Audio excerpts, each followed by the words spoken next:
pale skin drained of complexion, and golden irises housed in the center of dark eyeballs. With the sudden appearance of undead forces, both the Imperial Army and the Rebel Army had been doused with literal cold water as they fought a battle for the Imperial Capital. The coupled dragon carriage was headed towards the fortified city of Garkla, and the two people, Julius and Anastasia, who had suddenly boarded, looked down at the shrunken Subaru from head to toe with keen interest. Julius says he's relieved to see Vincent safe and well, and that it is an unexpected honor to have the privilege of an audience with him once again. As he says this, he brushes the scar beneath his left eye. The new scar, combined with his unfamiliar appearance in a traditional Japanese outfit, emphasize his dignified and handsome aura, giving Subaru a strange sensation. Somehow, it felt like the current Julius has more composure than before. His attitude, which seemed like he had discarded long-worn armor, was it a result of the experience at the Pleiades watchtower, or was there some other reason behind it? Vincent does not understand Julius's claim, as he has never had an audience with a swordsman of the city-states. I am not a swordsman of the city-states, but a knight of the kingdom. Within an instant, Abel detected that there would be extraordinary circumstances tangled within if neither he nor Burstets remembered Julius. Julius bows, introducing Anastasia Hoshin, one of the same status as Amelia. She is a representative of Kawaragi's Hoshin Trading Company. To tell you the truth, these aren't the only titles I have right now. There is a reason we went out of our way to ride the flying dragon ship. Anastasia is acting on behalf of Kawaragi's League of Cities, appointed as an emissary. Kawaragi is a country composed of 10 large cities, and each has its own mayor who represents that city. There is a council formed by these people, which is the League of Cities. Bristella's Council of 10 was probably inspired by this, especially because of its proximity. Subaru can't help but point out that it's not a peaceful situation for her to be here. You're right, though not as bad as with Lagunica. Valakia ain't on the best terms with Kawaragi. I mean, the Empire is basically hostile to everyone. It's probably because the Emperor is so sharp. It's possible his corners will be a little rounder from now on. Abel, without changing his expression, hurled a silence at Subaru, and Subaru stuck his tongue out in response. Julius was taken aback by this exchange. Burstets turned his narrow eyes towards Anastasia. Why have the city-states sent an emissary to the Empire in its current state? Perhaps you suspect that the problems of the Empire have come to your country and you are pursuing them? Anastasia called Hollybell to her side, and he stroked the fur on his chin as the gazes gathered from around him.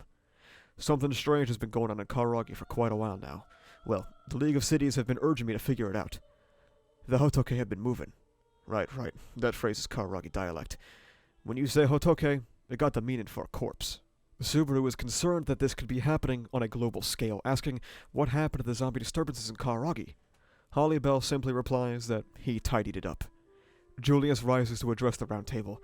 According to Hollybell's investigations, the zombies, following the flow of where the damages have been incurred, it seems that they have been gradually proceeding towards the Empire. Therefore, in order to investigate the emergency that occurred within the country, and to issue an alert for caution to your country, the League of Cities has... Cutting him off, Anastasia says that they have employed Hollybell, and she has taken on the role of an emissary. Hollybell says that their goal wasn't to make a mess of Kawaragi, but to warm up. The zombies he happened across had entirely replaced all of the people in the town, and were living the same lifestyle as if they were still alive.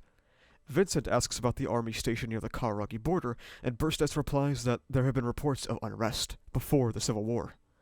The one entrusted with that army, it ought to have been Groovy, was it not? He states that Groovy and his army have already fallen into the hands of the undead. Just like that, reports from various regions had lost credibility due to the unfortunate revelation that the undead can pretend to be alive. Around the same time, a blue-haired boy used his hand as a visor as he gazed over the view. He tried to buy time so everyone could escape. Cecilus had leapt forth during the chaos, looking for the third enemy who was attempting to snatch victory through a boorish intervention. He scratched his cheeks at the sight of undead, who all had fled to higher ground like he had. Unbelievable. Who could have imagined that the situation wouldn't be settled even when the caster is defeated?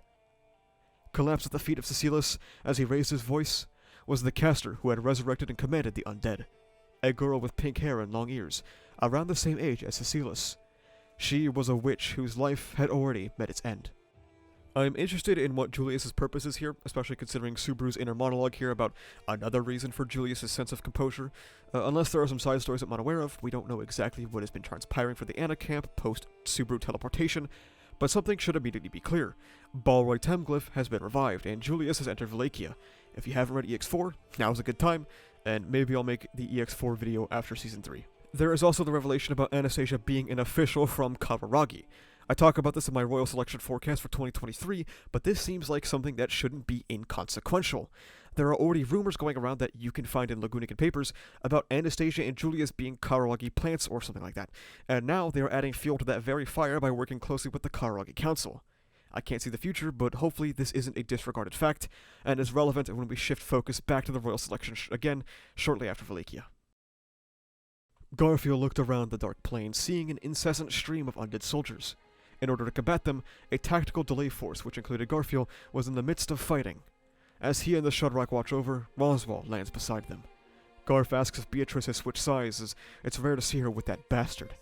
It's out of necessity, in fact. Betty would rather not leave Subaru's side for even a second, but it can't be helped but to be relied upon, I suppose. Betty is here to ascertain the origin of that unease you felt, I suppose. This is a historic collaboration between Lagunica and Valikia. The most valuable thing the kingdom can offer in return to them is a magical approach to determining the cause. Garfield informs them that some of them break easily, but not all of them, clicking his tongue due to relying on Roswell, who asks Beatrice how much mana she has left, and she says that she feels full now after meeting with Subaru. Then, 4 colored lights float around him. Snapping his fingers, the lights race through the darkness of the night at arrow-like speeds, piercing into the distant groups of undead, each light displaying their own powers. One of them burst into flames, another was cased in ice, one had its limbs severed by blades of wind, and one pierced through the groin by a block of rock that rose up from the ground. As it was reported, it's the fire attribute that works the most effectively. Wind did poorly, and earth is treated no differently than a physical strike. Freezing seems to be inefficient with its mana consumption. Beatrice held her hand up to the night sky, and chanted magic meddled with the rain of arrows released by the Shudrock. She multiplied the weight by several times using yin magic. Each arrow was tested differently to try and gauge the fortitude of each zombie. Beatrice kicked the ground and jumped forward, eliminating her own weight with yin magic. Before an undead could strike her, Roswell blew off its hand with a Gewald. Beatrice placed her hand on its forehead, and her eyes widened. It's restoration magic. Roswell closed his yellow eye.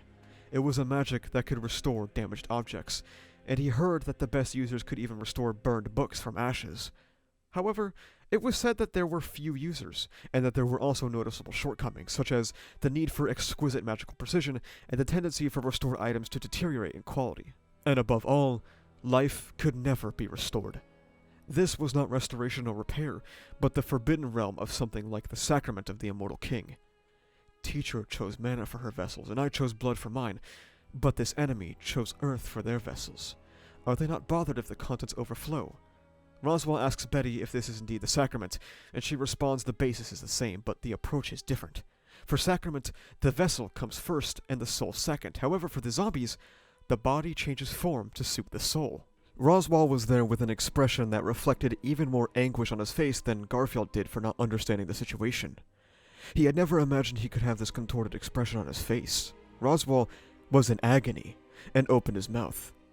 I might know who the enemy is. Gone was the composure he had just prior, and Roswell's voice was filled with hesitation and doubt. Beatrice's voice strikes the silent Roswell. The cause of your hesitation? Is it related to Mother, I suppose? Beatrice's observation is correct. The mechanism by which the zombies are revived without the original corpse is an application of restoration magic. The prerequisite for this is the invocation of the soul, which is an application of the sacrament of the Immortal King. Both restoration magic and the sacrament of the Immortal King aren't the kind of techniques that can be used immediately upon understanding the theory, in fact. To begin with, given the feat of combining such fundamentally different types of magic, it can't be said that there are even a handful of geniuses who can do it, I suppose.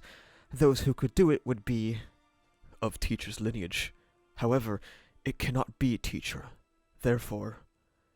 Mazzelda looked up with fierce aggression in her eyes. Garfield also looked up toward the target of the hunter's piercing gaze and choked up. Not only Garfield, but Beatrice and Roswell as well. For Garfield, it was because he saw a familiar figure that should not have been here. For Beatrice and Roswell, it appeared that a more negative feeling was the reason. In the night sky, with long, fluttering pink hair, was a girl clad in black. This was not desired, but implementation was successful. Seemingly, this world has recognized my existence as its own life. In response, Roswell swallowed his saliva with an audible gulp and opened his mouth. So, you were alive, Sphinx. No, I am dead. Observation required. Her long pink hair fluttering, a young girl clad in black floated in the air, her outward appearance serving as proof of her elven descent. a race loathed by the world. However, those external features were, strictly speaking, a misperception. The most peculiar fact about her would not be the elven part, but the way she was born. The unexpected encounter with an enemy that should not exist brought no small shock to Roswell's psyche. It had been an utterly crushing blow, quite capable of causing Roswell's heart to fissure. Beatrice raised her hand, and Sphinx nodded and raised hers towards Beatrice. Faster than anyone, the inferno of the magic unleashed by Roswell signaled the commencement of the battle. Subaru glanced out the window with a sudden uneasiness. He prayed for the safety of the little girl who had been sent there yonder. Feeling the beating of his heart, Amelia asks if he's okay, and he says he can't help but fear for the safety of his two companions. The door that separated the aisle was opened, and Julius appeared in the doorway, doing a small bow before walking up to them. Julius regrets that he was unable to exchange many words with Subaru, and Subaru thanks him for coming all the way out here to find him. To think that you would so honestly express your gratitude. Perhaps it is because you are younger in age, and your stubbornness has been lessened in a way that is appropriate for your appearance. Shut it! There might be harm in that, but I'd at least say thank you, even if I hadn't been shrunk. Just where do you think we even are? It's hell! It's Wallachia, not hell, right? Putting it like that is inconsiderate towards Abel and the others of the Empire. Oh, really? The majority of why I feel like this country is hell is because of the way that guy does things, so don't I have the right to offend him? I thought this during your meeting earlier, but Subaru, what is your relationship with His Excellency the Emperor? Your language was far too excessive. If you say that was disrespectful, you'd faint if you found out what I did to that guy. I'll say this now, but I'm not acting out because I have special privileges as a kid. In fact, the reason I'm like this is because that guy wasn't able to keep the reins on that old man. I'm fearful to even imagine. Amelia, have you any details about what happened? Yeah, you're talking about how Subaru and Abel are really a lot closer than expected, right? At first I was worried if the two of them would get along, but honestly, Subaru makes friends very quickly. Subaru, have you decided on whether you think of me as your friend? Huh? Well, that's, I guess so. I used to think it was questionable, but for the time being, we crossed the sand sea together, so we're good, I think. I think we're good. I see. That's a relief. Subaru, about your body. The old shinobi did it to me. You should give it a try. I'd like to see it. I will refrain. I do not really want to face my younger self. The old man who made Subaru tiny also seems to be one of Abel's allies. Right now he's out there fighting the zombies, so when he comes back, we'll have to ask him to return Subaru back to normal. Actually, there's something I need to talk to you about. I plan on not returning to my original size even after Olbot returns. I think it'll be more convenient to stay in the small form for the time being. Huh? Why? Oh, could it be because a child's body needs less food to eat? If that's the case, I can share my side dishes with you. Your concern is incredibly cute, but it's not that. I haven't introduced them to you or Anastasia, but I became comrades with some people from Wallachia, the members of the Pleiades Battalion. When all of us unite our feelings as one, we become incredibly strong. And I've been lying to all those friends. The lie that I'm the Emperor's son. Just so you know, Abel's the one who came up with it, so please direct your complaints over there. Anyway, it's important that everyone in the battalion believes in it. That's why I can't go back yet. I have to be the Natsuki Schwartz who everyone in the battalion believes in. Until declaring as such to Amelia and Julius like this, Subaru had also been unsure of what to do. He had a strong desire to get back to his original body, to hold Beatrice in his arms tightly, and to walk with Amelia on the same eye level, but that yearning of Subaru's could not be compared to what was truly necessary. Truly, regardless of where you are or what form you take, he remained the same. Then, a hand was gently placed on Subaru's head. He turned his head and found his gaze meeting a pair of amethyst eyes. Doing that, Subaru's gonna get me worried again. I don't really have an excuse for that. No, I really want to return to my normal body and flirt with Amelia, you know, but I know. Subaru has thought about it a lot and chose what he thought was the best option, right? I also feel the same as Julius. That's just how Subaru is. Subaru moved his hands up and down, and Amelia smiled at him as he panicked. She placed her hand on Subaru's head and this time poked Subaru's nose with her finger. No matter how small Subaru is, I know that Subaru will still be Subaru. Even if you don't revert from being tiny, I'll keep waiting for you until you grow big again. With a gentle manner and tone of voice, it made Subaru's eyes blink as he felt like he had been told something incredible. Feeling the red color involuntarily rising in his cheeks, Subaru looked to Julius for help. However, he shrugged his shoulders at Subaru's gaze and heartlessly brushed aside the latter's dependence. And, just as a girl entered the corridor from one of the cabins, his gaze collided head-on with hers, as she stared directly at him. Rem, great, I wanted to talk to you too. Has Katya calmed down? She has tired herself out from crying and has fallen asleep, so Jamala's looking after her by her side. Subaru apologizes for giving her such a difficult role, and she says she did it because she wanted to. Julius is astonished by her presence, and Subaru tells him that she woke up after their separation, but she remains in a state with no memories. As the group talked, Subaru's attention was suddenly drawn to something that passed slightly out of the corner of his eye. It was something outside the window, descending from the night sky to the field in a flash. As Subaru's eyes widened involuntarily, Amelia's questioning voice called out to him. Putting off responding to her, Subaru rushed to the window and peeked outside. Normally, Subaru would never ignore Amelia's call. However, right now, rather than responding to it, he gave priority to confirming the glimpse of what he just saw. His eyes strained the landscape as it passed by, and he refocused his vision on the thing that had descended from the night sky. What are they doing here? A person who should not be here. Pulling it out from the fringes of his memory, Subaru blinked his eyes repeatedly and would vocalize that name. Ryuzu? There was probably no way she could have heard Subaru's whisper. Despite the distance and volume of his voice, which should have been impossible to hear, Subaru's eyes met those of the small figure heading towards him, and he instinctively sensed that they had both perceived each other. With her eyes still locked with Subaru's, the small figure moved its lips and said something. Subaru leaned forward to try and hear what it was. Immediately following, a white light rained down upon the couple dragon carriages, engulfing Natsuki Subaru and most of the occupants on board, utterly blowing them away. To be frank, I'm quite mixed on the idea of Subaru not wanting to go back to his adult self and not wanting to tell the Pleiades Battalion. At this point, Subaru has been shrunk for 7 books, and now there is no end in sight, and I'm kind of just wanting to see the conclusion of it at this point. I understand that Natsumi and Schwartz are supposed to be battles of his identity and his sense of self, but this exact part feels like something we already tried upon in Arc 7 Phase 6. Subaru was told by Tanza that they follow him for him, not because of anything about being the Emperor's son. Of course, ReZero was also pretty insistent on this idea that people don't just change after one conversation, and it's an aspect I really love and appreciate. I guess I'm just more tired of Subaru being mentally nerfed 3 arcs in a row, and want another Arc 5 for him where he can display all of his growth for us. I'm not going to immediately write off the continuation of infantilization because I was even tired of it in Phase 1, but then it led to the keynote of Subaru and Vincent, so I'll let Top Hit cook. Despite everything, having a nice, normal moment here with Subaru, Amelia, and Julius was greatly wanted and greatly appreciated. A scorching inferno erupted, as if burning the sky to nothing. The inflamed sky caught the eyes of everyone, including the warriors who were still fighting against the undead with their lives on the line. An act of barbarity akin to burning down a whole mansion in order to kill a small insect, I suppose. With his first strike, Roswell demonstrated that his overkill would not fall short of that of Petra and Otto. With her pink hair fluttering as she soared freely through the sky, Sphinx had been floating in the path of shimmering deep purple flashes that had suddenly appeared. White light shot from all 10 of Sphinx's fingers, clearing away all the minyas that stood in her way. However, the crystals had turned into flying shrapnel, spreading out and chasing her down. Magic is an idea. As soon as you think you've stopped it, it all goes wrong, in fact. Threat level recognized. Adjustment required. You're 100 years too late to rethink this. Directly next to Sphinx was the malicious countenance of Garfield, who had leapt off the ground with a kick.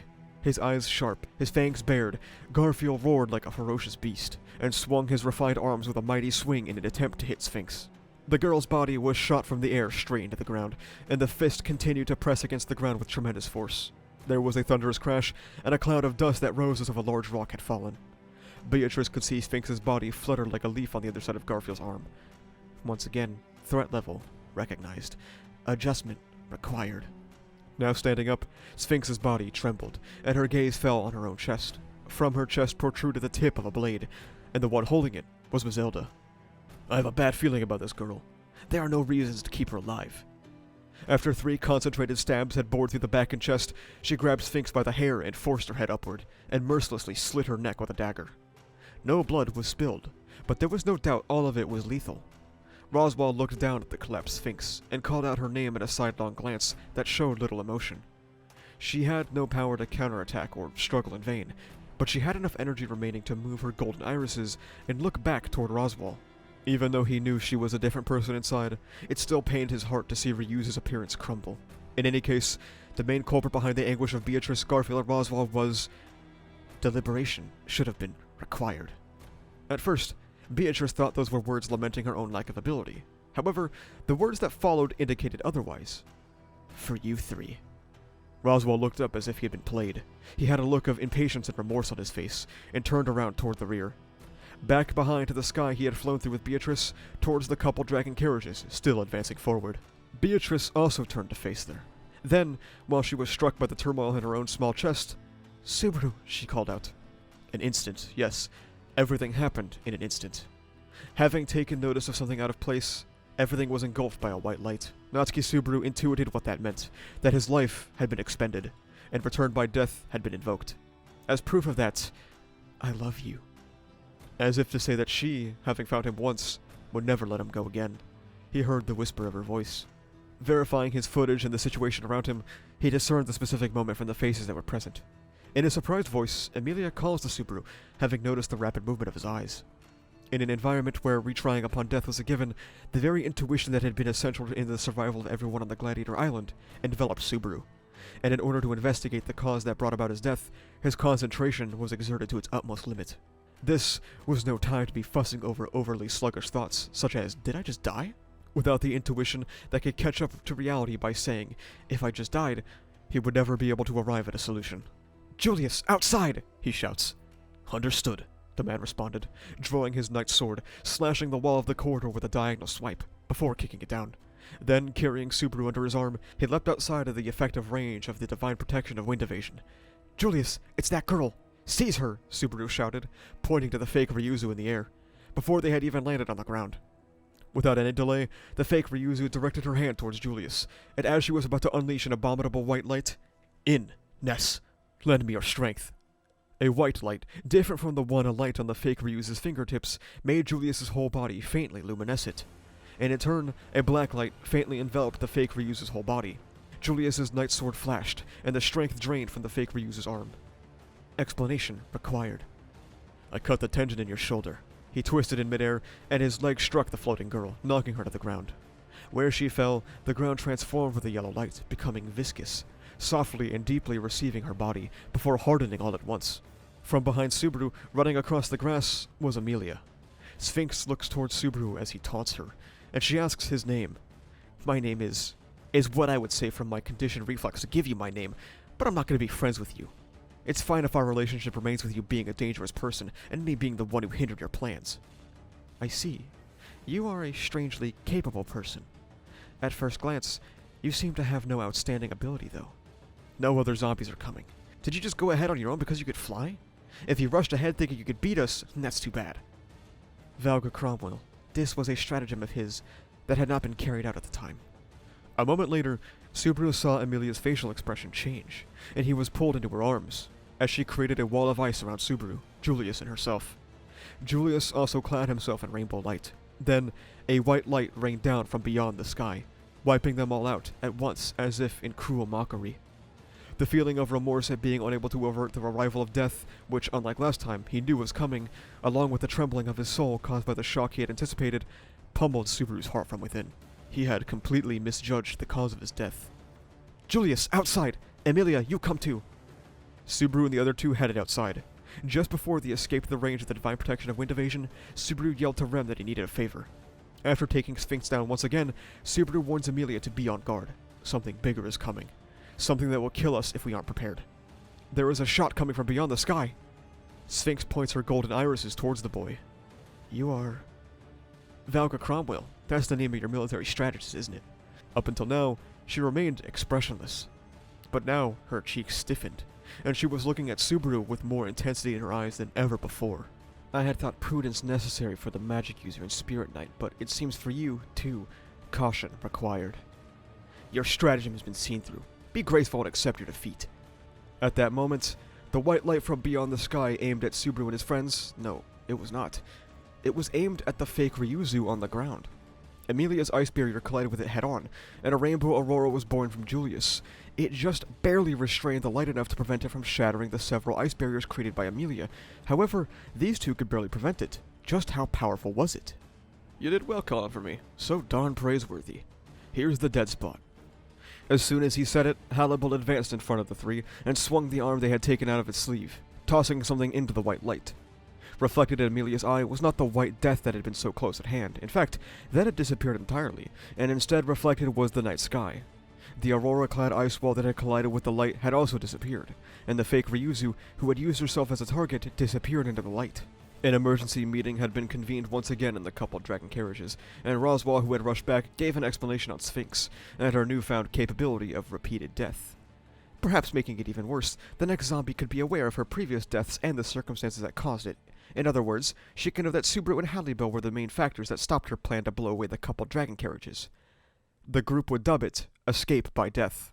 Currently, we have been driven out of the Imperial Capital, and are en route to re-establishing a condition from which we could deal with the situation. This undead in question, the one called Sphinx. You mean to say that she is at the center of the current great disaster? At the very least, she must have been the one who constructed the technique that revived such a large number of zombies. Alteration and improvement of existing techniques, that's what that failure would do.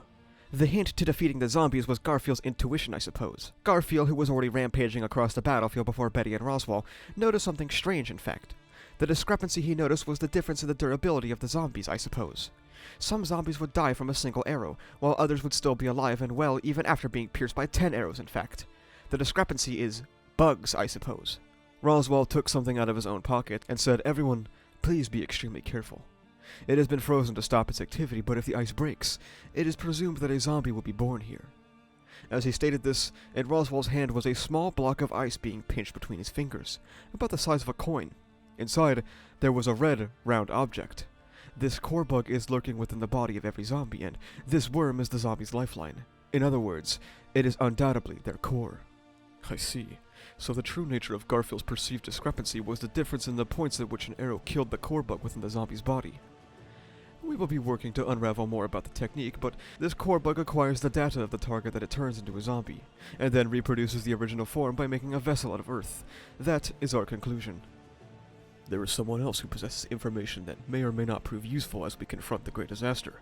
It is necessary to hear what that person has to say before we arrive at the fortified city. The person, who had been said to be confined beyond the door of a firmly locked cabin within the carriages, gave an amiable smile upon seeing Abel's figure.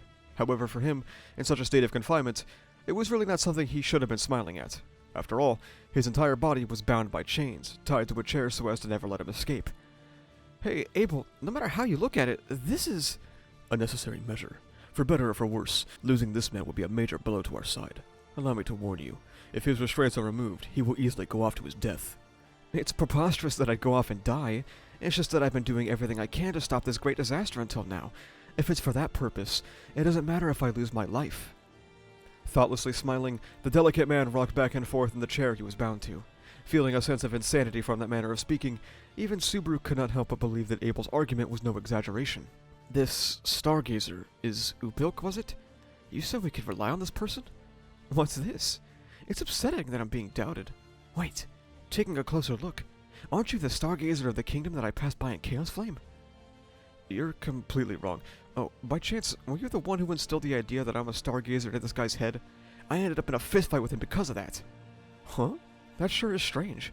I heard that you were the same, though. Was that from the stars? In that case, Abel, we aren't going to be able to rely on this person. Wait. I understand you aren't a stargazer. That doesn't matter to me. There are two lights to overturn the peril of the great disaster. The first brought by a stargazer of the kingdom, or rather, by the boy who was not that, a girl unable to communicate with words. Then, the most well-versed in curses across all the Empire, a beast-man who stands upon one of the 9 summits. Kicking off the ground, out of breath, he ran up the rocky mountain path with sheer force. Fuck, these shithead bastards! Running across plains and continuing to fight without sleep or rest were things he had always been doing to survive in the vast lands of the Empire since he was a child. No matter how many he took down, the pale earth puppet ceaselessly sprang forth. The army unit he commanded was annihilated, and it was already all too late when he realized, continuing to run east. Mixed among the earth, vegetation, and slight fragrance of flowers, the smell of life trickled his nasal cavity. Sensing something that was different, he followed the smell of life, entering an isolated settlement among the mountains. In the Empire, there were a considerable number of people who abandoned their land in order to evade taxation, and either became bandits or went to live in the mountains or forest. This settlement was probably one of the hidden villages. He approached the entrance of the scent that dragged him even further out of nowhere, and burst inside. I don't know who you are, but would you lend me a hand against these fucking bastards?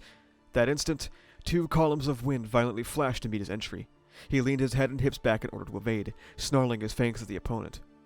Oh, now this is quite the strange happening. To think we try and see whether the next dead person would be a man or a woman, only for a living person to plunge in. Redhead, looks like I'm the winner of our bet. Shut the fuck up. Be quiet. Die. Winning, losing, it's all fucking worthless. As he glared, what had entered his vision was the inside of a spacious building, where two middle-aged men sat by a circular table. Furthermore, they were men who absolutely reeked of liquor. With that, the master of curse tools, Groovy Gumlet, exclaimed in a terribly straightforward manner that now is no time to be getting shit-faced. This section brought us quite a bit of interest to talk about. Clearly, as we establish Escape by Death, Arc 8 is spending quite a bit of time setting up some serious introspection about Subaru's use of Return by Death. First, we see a fundamental shift in how Subaru approaches the power, which makes sense after he has died probably thousands of times in Chaos Flame and on Gehenhive. You wouldn't just do that and come out the same. Subaru has kind of sort of lost that human aspect of his RBD, where he could be perplexed and distraught over death, and now he attempts to ignore that and instead switch to a cold, calculated, and logical approach. Of course, pragmatically this is a good thing, but it brings an interesting irony to the suicide pill. Subaru is using it to feel that pain so that he can never forget how hard it is to die, but is also foregoing the human emotion tied to death so he can ascertain and overcome the death that awaits. It's not all bad, but it's an interesting thing, especially when juxtaposed with Escape by Death, and it shows that Arc 8 has a lot of him fighting how he used to be, which is in line with my reading that Arc 8 is about what can no longer be. He fights Todd, who isolates himself and won't open up to anyone. He fights Vincent, who rejects help and gives him a punch just like Otto. And he fights Sphinx, who abuses Learn by Death like Subaru was and kind of is using Return by Death as a tool. He's also being really obvious with Return by Death right now. I mean, just go back and examine how he interacted with Sphinx. Stopped her dead in her tracks, predicted what she was going to do right in front of her, and even finished her sentences and pulled thoughts out of her head. This is the most brazen he has been with it, at least with what I can recall, and in my eyes, we're slowly approaching the territory of a Return by Death reveal, with Vincent noticing it, Todd noticing it, Ubilk mentioning it, and Cecilia seeming to catch on sometimes. I can get more into this later in the arc, but I think the clock is ticking on this. Finally, we have the Vincent, Subaru, and Ubilk interaction, which has a couple of things to note. There's a hint of disgust at Ubilk from Vincent. Well, what's new, right? This seems like it could be interpreted, however, as Ubilk's insistence that he would die to stop the Great Disaster, and a part of me wonders if he can see a part of himself in Ubilk's attitude, because this is a guy Vincent regularly dehumanizes. I mean, he has him chained up in a chair, but now he sees something relatable here, and it's uncomfortable for him. And at last, we have the information that Ubilk heard from the stars that Subaru is a stargazer. Now, if we don't take this at face value, which we shouldn't because it's ReZero, then this means that the observers also do not know that Subaru is not a stargazer. This is interesting because they're supposed to be all-knowing, but are they really? Here's what we know. The observers are likely to be the very stars in the sky. We know from a recent-ish side story that stars are made up of mana, so they could very well hold consciousness like spirits do. And there's nothing at this point in time indicating that the observers even know of the future, but what they could be doing is pushing things in certain directions so that they may come to fruition. The observers are clearly an allegory for an audience at a theater, pushing and pulling the narrative in directions they want. What's to say these observers even have power outside of giving people commandments? Well, nothing. We've never seen an observer step in to achieve something. Why else would they use stargazers and tools like Volcanica or Ode Laguna, or when they can be pulled out of the sky by Echidna in Loving the Days Gone By? There's also nothing implying that the observers work together for one single unified goal. It's very possible that they all have their own ideas and interpretations of where the story should go, much like an audience. Ubilk received a commandment to cause the Great Disaster, but Marioli in Arc 7 Phase 5 received a commandment to kill an ally of the Great Disaster. Is it possible that some observers want it to happen while others don't? Is it possible that these people are dancing atop their stage and being mere pawns in the battle of the heavens? That's all I wanted to talk about, though. The observers are very cool, and I really do not think they are all united like that. Heaped up near the entrance were emptied alcohol bottles and barrels, as well as a wreckage of earth puppets, which likely were once in the form of people. Got a slight feel that I've seen this guy somewhere before. What do you think, Redhead? Recognize this furball? Who you calling a fucking furball? I've been doing nothing but running without drinking or eating anything, so I'm fucking exhausted. For some reason, the middle-aged man, blue hair tied behind his head, began to laugh with increasing amusement. It seemed like he was completely drunk. You over there, fucking redhead! Are you the same type as this blue-haired motherfucker? Don't ignore me! While still seated in his chair, he unleashed a horizontal slash aiming for Groovy's neck. Something similar had happened when he had first barged into the tavern. Groovy took a step and closed the distance in a single instant as his fist howled, equipped with a gauntlet. It slammed into the side of the red-haired man's torso, the resultant shockwave launching him into the wall. Looking back at the blue-haired man, Groovy recalls something. Hey asshole! Are you that Cecilia's fucking shitty dad? The blue-haired man made a loathsome expression. Yikes, looks like you remembered me. Why are you even alive? Didn't Cecile kill you? Even if you ask me, I can only answer that I'm alive because I'm alive. That said, if it came to be known that I survived, it'd be awfully inconvenient for me. Caught between a wanted criminal and a violent drunk, Groovy's luck was poor. At the same time, an aroma of loathsome earth had entered the settlement. You bastard, let's make a deal. Respectfully listening. No matter what it takes, I gotta get back to His Excellency and the others, even if that means I gotta use you fucking dumbasses to get there. That's why I'll use my power as General First Class to get you off the wanted list. Before the man, whose mind was difficult to read, could voice his answer, there was a loud crash behind Groovy. The tavern's door had been destroyed from the outside. Right before their hands could reach Groovy's small back, a sword flashed. The heads of the earth puppets were parted from their torsos and turned into clods of earth. The one to perform those actions, the blue-haired man, returned his katana to its sheath in a natural motion, and stood up, stroking his stubble. In addition to erasing me from the wanted list, how much am I getting paid? You sure are a piece of shit through and through. He took a long, deep breath, and then his consciousness reached its limit. The blue-haired man heaved Groovy up, and gave Heinkel a good kick. We just about drank up all the booze here, so it's a good time to start drifting over to the next place. What about the beast man? We eating him? Maybe if we're pressed for food, but for now, we ain't intended on that. Stay alive and well, prodigal son of mine. You've still got some way to go before you reach the heavenly sword.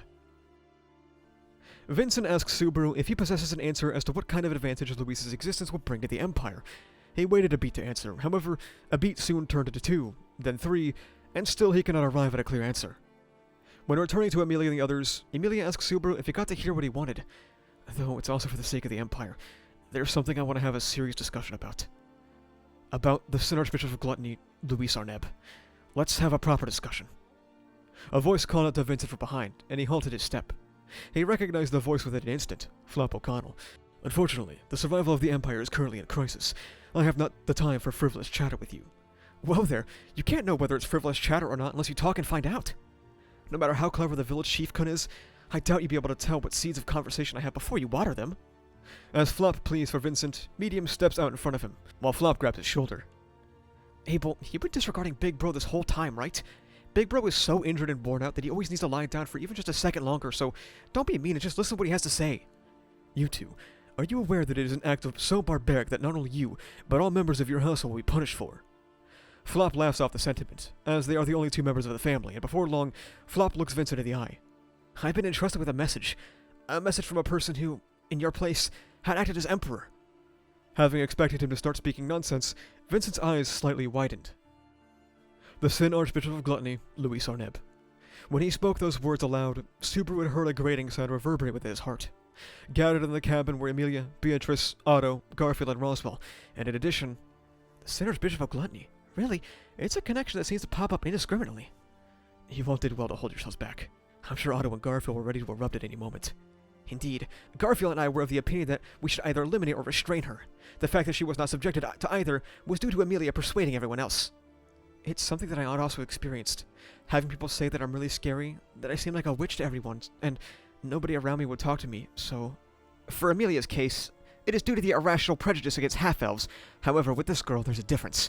A clear distinction, resulting from none other than her own actions. Ram, Anastasia, and I joined later, after all. We don't really know how that girl Louise behaves, but is there anything suspicious about her? Of course, Garfield's been keeping his eyes, ears, and nose peeled on her, hasn't he? I wasn't exactly peeled from head to toe like that, but I gotta agree with Otto, bro. That's why, from the moment we met her to the big battle, I kept a close eye on her, but... Beatrice and I once encountered a girl claiming to be Louise Arnett in Bristella. I had my leg gouged out, and it's not something I will ever forget. Hearing this, Julius quickly joined the conversation. He was making a difficult face from the beginning, and glanced at an even more grim-looking Subaru out of the corner of his eye and said, First, I would like to confirm. Is it correct that the girl named Louise, who was currently riding in this dragon carriage, is indeed the same individual as Louise Arneb, the Sin Archbishop of Gluttony? First, let me explain what happened with me and Louise in the Empire after I was sent here with Rem, before any of you came across Louise. Silently, everyone directed their gazes towards him. Under the scrutiny of his trusted comrades, Subaru unmistakably felt a sense of suffocation. It was as if a grading of exams or a verification of answers was about to begin. Amelia gently reassured him, and Beatrice gave his hand a little squeeze. He took a deep breath and began to speak, as the words poured out of him. As I've told you, there wasn't any suspicious behavior from Louise while she was with me.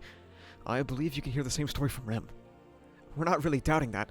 If we truly thought her suspicious, there's no way Ram would have allowed her to stay near Rem. Anastasia, who had been silently listening until now, was massaging her brow with a finger, acknowledging the harshness of Subaru's journey. I'm curious about what happened to you, Natsuki, after you lost consciousness in the Demon City, but since that ain't the main subject, let's put it aside. The question about your story, where's the point of compromise you're gonna take? I ain't against your idea of using everything at our disposal, Natsuki. Even Melee was once an enemy. That's, well, the same, right? Melee and Louise should be in the same position. No, it ain't the case. I'm sure everyone but you, Natsuki, would think so. Since no one seems to be willing to say it, I will. I agree with Anastasia. The situation with her and Melee is different. They're not in the same position because she is a Sin Archbishop. Subaru, Betty wants to stand by Subaru, in fact. If Subaru says that girl is a girl without evil intentions now, Betty can believe that too, I suppose. But The fact is, Gluttony's victims include us. Not to mention, considering that the damage is not so easily apparent, I wonder what the extent of the potential victims is, right? Though there's no way to confirm it. The bitter regret of those who lost themselves, forgotten by others, and could not return while having anybody to turn to. I cannot imagine how they must feel. it's not that everyone doesn't believe it. It's not that. Rather, I think they won't forgive her. Emilia's words, with her eyebrows furrowed, shattered Subaru's heart, as she explained that the real problem was not there. Knowing about Louise's time with Subaru, and knowing what happened after his absence, Emilia and the others knew the current Louise was not a threat to them. Having understood that, the issue at hand was the actions of the past Louise. The things you've done ain't ever going to disappear. Once before, it was a despairing warning that had frozen Natsuki Subaru, crushing him to pieces. The fact that those words were thrown at him only existed within himself, and once again, in a different turn of events, they were delivered from her mouth to Subaru's ears. Well, His Excellency the Emperor is aware of this prophecy, Subaru heard. Saying that we won't let this girl Louise cooperate in the battle is just not realistic, is it? No matter how our discussion ends, the plan to involve the little girl won't change. The only thing left is how she will be treated afterwards. We can promise her amnesty once we overcome this crisis threatening the Empire, and then once everything's done, the appropriate punishment for her crimes will be executed solemnly. This is the best way to handle it without any future problems. In response to Roswell's explanation of his wicked plan, Garfield clicked his fangs and snapped at him. Even if the other guy's a villain, we don't have to stoop to the same level. Dangle him some bait that doesn't even exist just to get her to help. No way I'll approve of that. Oh, really? You know, I think Otto was thinking the same thing. The Margrave is speaking for the majority. Sin Archbishops should not be granted any amnesty, or rather, is Natsuki trying to create a precedent where Sin Archbishops are forgiven? I don't intend on doing anything like that. In this world, there are villains who must not be forgiven. The Sin Archbishops of the Witch Cult are definitely among them. Are you saying only Louise Arneb is different? Otto's query attempted to lay bare the depths of Subaru's heart. Sin Archbishops should not be forgiven. Not just Otto, but everyone drew this line in the sand, something Subaru clearly understood. Emilia looked straight into Subaru's quivering eyes and asked him a simple question. How? How did Subaru come to think this way? That's because... didn't I tell you? She... Louise in the Empire with us... Subaru, let me once again convey a harsh truth to you. Humanity in this world will not forgive the Sin Archbishop of Gluttony, the girl known as Louise Arneb. Whether it be the kingdom or the empire, you can say it is the consensus of the world. Even if she were to flee to any corner of the world, there is no place where she will be pardoned. Acts of crime will be met with punishment, and a Sin Archbishop is a criminal whose sins can only be atoned for with their life. I, too, desire nothing but death for the Sin Archbishops, nothing but death for the beings we consider enemies of the world. That is what I can say with all my soul. Otto yelled at Julius. The two pierced at each other with their eyes. Julius's gaze was filled with pain, while Otto's was bitter. For you, an outsider, to say that is outrageously selfish! I'm sorry, but I would like to correct your perception of this matter. I am also one of the parties involved. I'm in a position to voice my opinion, so allow me to exercise that right. What Julius had tried to say, and why the perceptive Otto had snapped at him, Subaru had not noticed what had been hidden beyond the surface-level words. Nothing but death for the Sin Archbishops was desired. The world would not forgive Louise Arneb. The Sin Archbishops, Louise Arneb, the world would not... Oh. Betty ran into the Sin Archbishop Louise back in Pristella, I suppose. After that, this time when we happened to meet in the Empire, this is what Betty thought about that girl's state, in fact. It's as if she's a different person, I suppose. He understood what she meant. For Subaru, it was something he had refused to acknowledge because he did not want to acknowledge it. That the current Louise and the Louise Arneb he had met in the Hall of Memories seemed to be different people. However, just as he had refuted Julius' suspicion, Louise had been using her authority. Just as Gluttony had used it, she was able to freely utilize the special abilities of her eaten victims. Louise still possessed the authority of Gluttony, but her mind alone had been born anew. That was just like... me, when I lost my memories. If that is indeed so, Had Louise been suffering this whole time? Just like how back then, Subaru had chased after the phantom of Natsuki Subaru, troubled and distressed at being unable to trust anyone around him. Had Louise also been seeking help? You know, I've been thinking about this the whole time. Once you do something bad, is it already too late to undo it?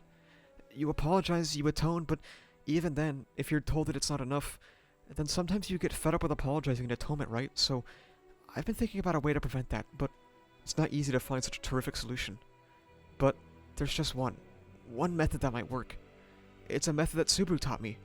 It's to think, I want that person to be happy more than to think, I'll not forgive that person. For lots and lots of people around them to think, I want that person to be happy, I think that in order for us to forgive that child, it's necessary for her to make us think that way. As Rem cupped Louise's face between her hands, she let out a long, deep sigh. Ram asked if something is the matter. Beside her was Tanza, who Ram said had nothing better to do. Subaru then enters the room. Yo, Louise, I have some business with you. Would you happen to know where Rem is? If it's an important matter, please don't joke around and get to the point. Whoa, Rem, so you're behind Louise? I didn't notice. Perhaps you're overdoing things? No, surprisingly, I'm objectively viewed as Superman, so while I'm grateful for Rem's opinion, I'll just accept it as a cute voice. Rem, I have something important to tell you about Louise. Let's resolve it. This lovely relationship between us that we really don't understand. Don't worry, Anastasia, I too am curious about what happened at the Demon City. I have future context, especially when it comes to community conversations, so I know that a lot of people are doom and gloom about the teleportation stuff, assuming it will never be answered. Well, the best I can do is hope that that's not true, and I assume it's a long-term mystery that Tape is trying to set up. I can understand the frustration and seeming lack of consideration of it by Subaru, but I guess he's busy right now, so I'm not too mad about it currently. There are a lot of good Arc 6 callbacks in these scenes. First things first, the differentiation of self. I talked about this back during my Arc 6 videos, and what makes you are your experiences, and ReZero agrees, taking a pretty firm nurture stance in the debates. Of course, the characters are also correct in their observation that just because someone is mind-wiped doesn't mean that previous version of themselves is suddenly gone, like the slate is wiped clean, and that's what I enjoy about this conversation. It will be very convenient and boring for everyone to accept that Louise is better now and move on, but of course they can't. People like Otto have their experiences with Louise. Julius here understands what it is like to be reborn in this case because of the Gluttony kids. There is one common denominator, however, in this scene and the next, and it's that Louise post-Arc 6 is not very good. In this conversation and the coming, she serves more as a tool for other characters, which isn't an inherently bad thing, but you also have to realize that the Louise people enjoyed in Arc 6 has now been gone for 10 books. That is a very long time. Now, for Rem, she still gets things to say, things to do, and ideas to have, but Louise just grunts and teleports around without doing much else. And this is unfortunately one of the big pain points for me in Arc 8 as a whole. Louise is just a flop. This character with no dialogue or thoughts that only serves as a tool for more other interesting characters just doesn't work for me, especially when it comes at the cost of the Louise we used to have. Now, the story isn't over, and I'm not going to write her off forever, but considering this is when her biggest moments of focus come in the story, it's a letdown. But it is great for other characters, like with Subaru being hilariously egotistical and calling himself Superman. A good conversation, not so great use of a character that was good, but let's get to the big moment of Phase 2. Truly, their relationship had been a peculiar one, Natsuki Subaru thought. Perhaps rather than peculiar, it ought to be called a malignant providence that had guided Subaru and his companions thus far. Their ideologies, their ways, he despised absolutely all of it with every fiber of his being.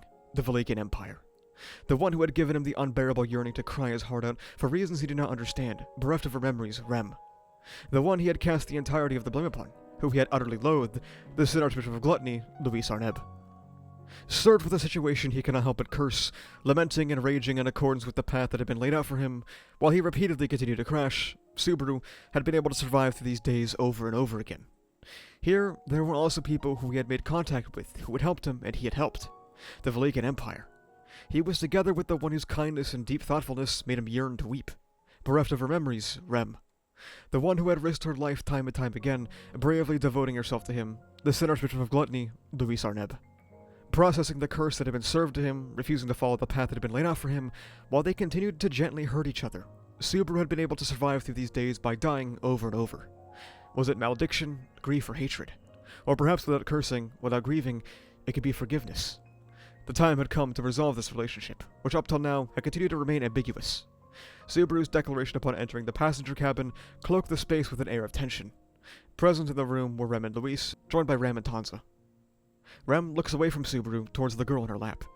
You're gonna make Louise fight? Despite her being so small, just a child who doesn't understand anything. You're suggesting such a cruel thing. Whether she needs to fight or not is a question for later, but let me clarify something first. The notion that Louise is just a kid who doesn't understand anything is a mistaken one. Even though communicating with words is difficult, Louise clearly understands the situation she's in. She chooses who she wants to side with and who she doesn't. Knowing that, she's here with us. At Subaru's calm words, Rem lowered her head again. She understood that his objection was the truth. If it were not so, Louise would not be here to begin with. From the moment she had been cast into the Empire, she was in an incomprehensible situation. She acted like a clingy child, imprinting herself on the first people she encountered, Subaru and Rem.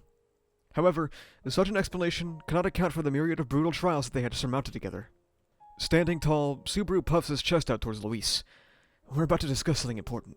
It's about you, and I won't conceal any of what I feel within my heart of hearts.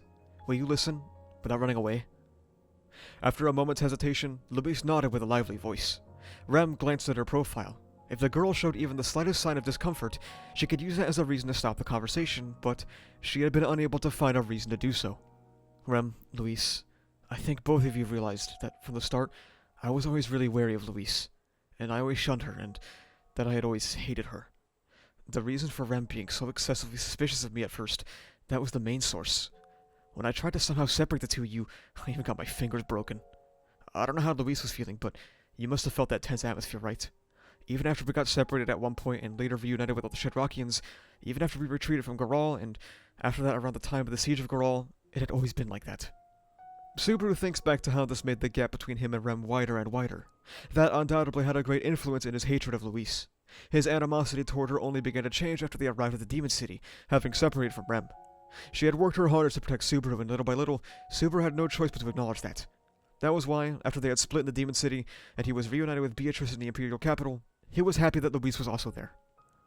At that point, none of the animosity that he had had from the beginning remained. If we just stayed like that, and continued to go on without thinking too much about it, I think it definitely would have been easier, but that's just not possible. It's the same as a wound. Some wounds will heal if left alone, while others will only get worse. This is a wound that we can't just leave alone. Up to now, I've never once said it. The reason, Louise, why I hated you. Staring into those blue eyes, Subaru poured out his feelings. As if responding to Subaru's serious gaze and tone of voice, Louise did not avert her gaze either. This girl had resolved herself to accept whatever he might say. Biting her lip, Rem speaks out to please stop, in a trembling voice. She remained holding Louise's hand as she spoke. No, that was wrong. It was not that. The one with their hand being held was Rem. I don't want to hear it. The reason that you hated Louise. I don't care about such a thing. Isn't it fine to just think that you were cold-hearted? Louise, the reason why I hated you, why I detested you, is because you are the one responsible for stealing Rem's memories. The Sin Archbishop of Gluttony. He had said it. At least, he had finally said it. The words that had always been left unspoken. There were no deep emotions of a secret being laid bare. No heartbreaking sensation of a detestable individual being condemned. Even now, as he revealed that which had been bottled up in his heart, there was naught but anguish of intensified weight and anguish. Rem's voice raised, and she tried to scream to cut him off, but it was for naught. Her hands reached toward him and grabbed his collar, pushing him down onto the ground. He was unable to offer any resistance, as she was positioned on top of his body. If Rem were to have put all of her strength into her arms, she would have easily been able to cover Subaru's mouth. Yet, until those definitive words were spoken, Rem had done no such thing. Her voice strained, her face contorting with fury. She scowled at Subaru's face at a distance so close that he could feel her breath. Drop by drop, tears streaked from Rem's pale blue eyes and fell upon Subaru's cheeks. Even without you telling me, I could tell. I knew that. After all, what else could it have been? Do you think I'm stupid? Maybe I am stupid. I'm just a stupid woman who doesn't know anything. After all, I don't know anything about you, and I don't even want to. And yet you just barge right in. I hate you. Everything, all of it has to be some kind of mistake. All of it's your lies. Feebly, her eyes welled up with tears, and when a large teardrop fell, her blurred vision must have been temporarily cleared, for she could see Subaru's face right before her. He cupped Rem's face between his hands. It's not a lie. Everything you thought, Rem, was true. Louise was our enemy. What do you mean, enemy? Is it because of what she did to me? If so, then I'll forgive her. Isn't that enough? No, that's not enough. That doesn't solve anything, because I will never forgive Louise for the pain she caused you. Hearing his words, Rem's eyes widened, letting out a hoarse breath. Suddenly, Rem's body lost its strength and Subaru slowly raised himself up. It's not just me. it's Ram and everyone else, everybody who cares about you. They won't forgive Louise, no matter how much you say you forgive her. Even if Rem really forgave Louise, even if she forgave her out of compassion and not out of impulse, there were many more Rems in this world who could not forgive Louise. So long as those people would not be saved, Rem's desperate plea would never come to fruition. Well, there's nothing that can be done about it, right? From the very beginning, there was nothing that could be done. That's the sort of issue it is, right? I'm sorry. It must feel like I'm messing with you. Please, don't apologize. But I'm sorry. This whole time, I've only been saying things that are hard and painful for you, Rem. I don't want to give up. I don't want to continue being unable to forgive Louise. I'm the same as you, Rem. I want to forgive Louise, but I can't. After all, Rem is really important to me. That's why I won't forgive Louise for the terrible things she did to you, for taking away your memories, and for causing you to still suffer like this. Everybody really let me have it. They scolded me a whole lot, telling me not to say or think such stupid things. I think Otto probably still thinks things would work out better if Louise were dead. Julius told me. He's an incredible guy. On the other hand, he might be an idiot. He's as much a victim as you are, Rem, but he shouldn't say those things like they're normal. He's an idiot. I've been told things by smart people, by stupid people, tons of things by cool people, by kind people, by amazing people, and I've thought about it a whole lot, and I've decided. My point of compromise. I want to believe in Louise. I want to forgive her, but I won't forgive her right now. How could I go along with someone who decides who lives or dies based on his own fickle whims? The words of a man with whom Natsuki Subaru had been incompatible clawed painfully at his soul. There was no doubt that those words were correct. That which was the least reliable was Subaru's own heart. So easily moved, so quick to come around. With this fragile and pathetic soul of his, he would reach a compromise. Louise, are you a Sin Archbishop? Or is it possible you're completely different to the Louise Arneb that I knew? Still, you can use the authority of gluttony. You possess a witch factor. Are you a Sin Archbishop that no one in this world can ever forgive? Or is it possible that you might be able to take back what the Sin Archbishop has done? Can you start your life anew? If you can do that, if that's what you desire, then take my hand. Emilia had said that it was something Subaru had taught her, but that was unthinkable. After all, Subaru was always learning from everyone else. He did not even know how to resolve his own feelings without being taught how to do so. Questions like, why did Subaru want to forgive Louise? And how could Subaru be able to forgive Louise? All of it. Thus, the way to reach that point of compromise, Louise, let's save lots of people. If you help and keep helping, continue to help more than you've stolen, at least I and I alone will be on your side. The things you've done won't ever disappear. That was what Anastasia had said to him once in the past, and then again just before. A statement that froze Subaru in his tracks. That's the From Zero I'm offering you. Not just from zero, but on a worldwide scale, she had no choice but to start from the negatives. Who in their right mind would believe that such a thing could be accomplished? But that was the best that Subaru could offer. Rem mutters during the stillness, I don't know about the ones called the Sin Archbishops, about the name of Louise Arneb, but if those so-called archbishops, if their existence is not forgiven in this world, then what will this child become? Spica. To this girl starting over as a new self, with a new way of life, I bestow this name. As tears fell down the girl's cheek, Louise reached out and softly grasped the hand Subaru had held out. To be neither a Sin Archbishop nor Louise Arneb, a new way of life. A past that could not be erased. Taking that upon herself, she would need to walk a thorny path. The girl, Spica, he held her hand so tightly and firmly as if to never let go. Spica, with a loud voice, her face scrunching up, in a manner befitting her age, while shouldering a destiny that someone of her age should never have to, she burst into tears. Just like how any other being who was newly born into this world would. Rem muttered the girl's new name, asking where it comes from. Subaru tells her it's the name of a star from his hometown. Ram calls him a poet, so out of character, before narrowing her eyes at him, and asking him if he understands. Do you know exactly what it means to use a Sin Archbishop even if for a greater purpose? Of course, I thought about it. I can't say I understand for sure, but if that's the case, then stop. If you don't properly understand it, then don't do it. That is, to understand the meaning of these eyes. Saying this, Ram extended her hand, placing it on Tanza's shoulder. Subaru did not like the idea of using Spica's status as one of the lights as told by the Stargazer. At the Gladiator Island, Subaru had been able to redo things to the point of perfection, and without hesitation. Whenever he went down a mistaken path or progressed into an undesired relationship, he gave it another go using a method to recover from those mistakes, with an assertiveness to just keep repeating in a cycle of trial and error, but now that I'm reunited with everyone, I don't want to do that. As he said this, he slid his tongue around inside his mouth, that which had been stored there for an awfully long time. Ascertaining that he did not feel that package of poison, he closed his eyes. Elsewhere, Otto turned to face Garfield, who stood in front of him, and Garfield was offering to fix up his hand. The bones in his fist were broken, as a sensation like being gently warmed by hot water enveloped his hand along with a faint light. Garfield turned his head, sending his gaze towards the wall of the carriage.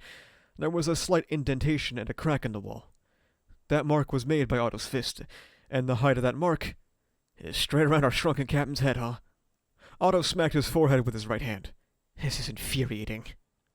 Otto's stance on Louise Arneb had consistently been that she must be eliminated at all costs, but there was something that he hadn't admitted to anyone. His ears had never once picked up any malice from her.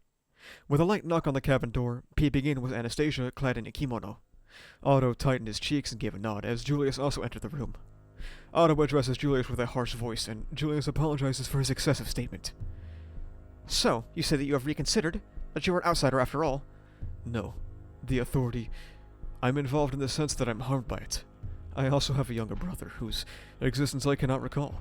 From that point of view, too, I do not consider myself to be an outsider.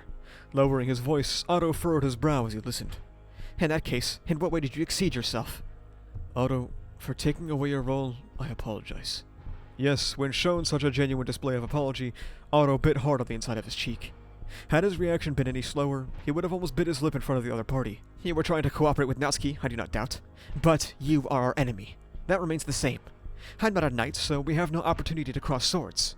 You're neither a merchant nor a civil official, so we have no opportunity to cross words. Nevertheless, though we're in a position to cross neither swords nor words, you are my enemy and I am yours. Julius's eyes widened. Be it astonishment or amazement, the fact that it was not the kind of surprise you would direct at someone you don't think of as an enemy protected Otto's pride. Anastasia, I'd like to say this beforehand. No matter what Natsuki and Emilia's opinions are, the reason for making use of the Sin Archbishop is in the Empire. If we are to be slandered because of the Sin Archbishop's existence, it is the Empire that should bear the blame. I have no objection to that either. Otto suddenly says he has to do something, and Garfield tries to leave with him, but Otto blocks him with his hand. He left Garfield in the same room as Anastasia and Julius. He was worried about what they would talk about, but he did not have the emotional leeway to support him. He did not run, but his mind was in such disarray that he wanted to run. My role taken? He felt very bitter about Julius's misunderstanding. Julius was making a big mistake. Had Julius not said anything, Otto would never have said something that would poke a hole in Subaru's impasse. Indeed, Julius was an idealist just like Subaru. He believed that human beings are fundamentally good, but that was not because he was carefree. He was the same as Natsuki, Subaru, and Emilia, their way of walking in the light. Suddenly, Otto felt his arm being gripped, snapping him back to reality. He had unconsciously raised his arm, which was being restrained by none other than Roswell, as he was about to punch the wall. That expression suggests you don't even want to speak with me, doesn't it? If you could see that and still approach me, then you, Margrave, are truly relentless. That's an uncharacteristically dull retort from you. Seems like you're taking it harder than I thought. Roswell knew. He was fully aware of his fury, yet he was still acting this way. It was clear as day that Roswell intended to provoke Otto.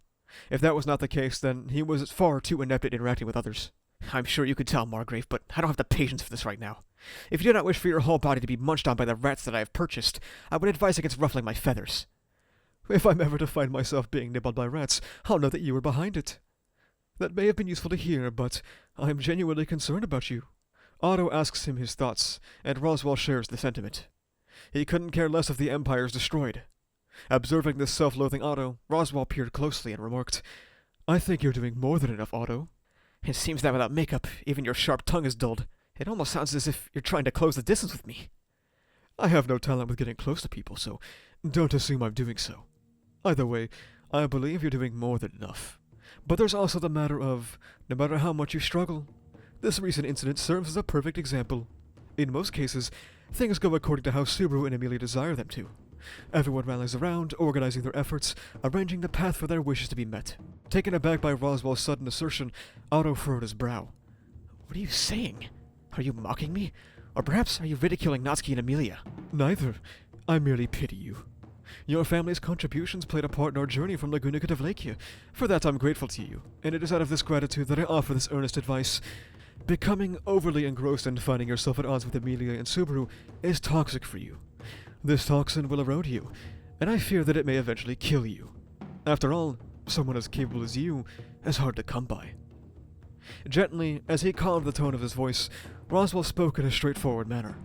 At some point, he had dropped the clownish intonations in his speech, and he appealed to Otto soon with sincerity in his heterochromatic eyes. At those words and attitude, Otto stayed silent for a while, and after a bit, he noticed it. I understand. I must be a hindrance for you. After all, I've not forgiven what you have orchestrated, Margrave, and I suspect that you're still plotting something. That was why you decided to approach me after seeing that I had a great deal of discontent built up. Perhaps you thought it would be a perfect chance to get rid of me under a plausible pretext, but that was a grave mistake. Although, if you were thinking that I would just give up on everything because of that, you're gravely mistaken. First of all, what was all that nonsense just now? Whatever Natsuki and Emilia wish for will come to pass? Please do not utter such absurdities. That is not true in the slightest, which is why I, Garfield, Beatrice, Ram, Petra, Frederica, Patricia, and everyone else have struggled so desperately to get to this point. Margrave, about what you said. I do not know to what extent you were indicating that everyone rallies around them. At the very least, supposing I were to side with all of Natsuki's opinions, affirming them all, and arranging the past such that everything would come to pass, I do not consider myself capable of doing such a thing. He was not like Beatrice or Garfield, who could lend their powerful abilities, nor was he like Ram, Frederica, or Petra, who could provide their indispensable support. He did not have the power to grant all their wishes either, so what was the meaning of Otto being there? I cannot do that. I will not acknowledge that. I will not allow that. Whenever Natsuki and Emilia desire something, the moment that I stop speaking out will be when my very reason for being ceases. Unfortunately for you, Margrave, it will not be as you desire. It was probably the first time that Roswell had been so one-sidedly pressured in the span of a single breath. Of course, while it had never been expressed aloud, there had always been this kind of intense tension between Otto and Roswell. I've decided where I stand. I cannot walk in the light, and that's fine. That was a bad move, Margrave. It would have been better had you not approached me. At that moment, Otto was called by a high-pitched voice. He turned around and met the eyes of Petra, who was running towards him while waving her hand. With the issue still remaining, as usual, Otto was opposed to Subaru's thoughts. Even so, he would never give in. First things first, Otto is real as fuck. I absolutely loved the conversation with him and Roswell, a genuine highlight of a phase I'm not really that big of a fan of. He's valid to be pissed off. He feels like he's constantly being stepped over, ignored, even though he was brought on for his good analysis and opinions. Even though he's frustrated by that, he understands that is what makes him a core member of the Emilia camp. He is not someone who will mindlessly go where Subaru and Emilia go. He will voice his issues no matter what, and that is extremely admirable, especially because he doesn't know about Return by Death. And it's also no coincidence that we get this right after the Spica conversation, which I will touch on more in a minute. As Subaru attempts to have Spica walk in the lights, Otto says he won't do that. This is also our most hostile Otto and Roswell interaction in a minute, if not ever. While Otto worries about the political consequences of Alakia, of using Louise, and of the interpersonal consequences of risking your life on a battlefield, Roswell comes in to hopefully remove someone who isn't 100% on his side. Even though Roswell did all that shit in Arc 4, even Subaru is willing to work with him still. This is a great piece of setup for the inevitable Otto Tome of Wisdom reveal, which is going to go so hard. Now, Spica. As Subaru mentioned, this is a star in the real world. It helps form the spring triangle with Arcturus and Regulus. So we finally have another star for the spring triangle there. Specifically, I believe it references an ear of grain for the constellation of Virgo. But in terms of narrative, she's fine. I like the conversation for Subaru and Rem, not so much for Spica. Subaru struggles in Phase 1 with Vincent and Todd, lead him to accepting Spica and wanting to help her walk in the light. For Rem, it's a grim reminder of the Rem that came before her, and just like Natsuki Subaru and Natsuki Subaru, it's a hard pill to swallow for her. I also want to touch briefly on something I've been getting wrong since Arc 6. Now, the Gluttony siblings have a naming convention, and I thought now would be the time to correct my mistake. Obviously, this is a book, there are no pronunciations for me, so I've been saying Louise wrong. Specifically, this is a localization that just carried over from bad old localizations in the past, as touched on by Ice, the guy who runs Witch Cult Translations.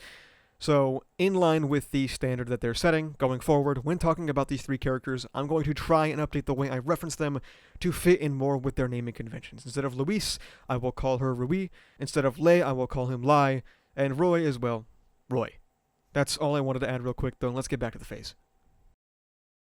Philip addressed him as Your Excellency the Emperor Vincent Valakia.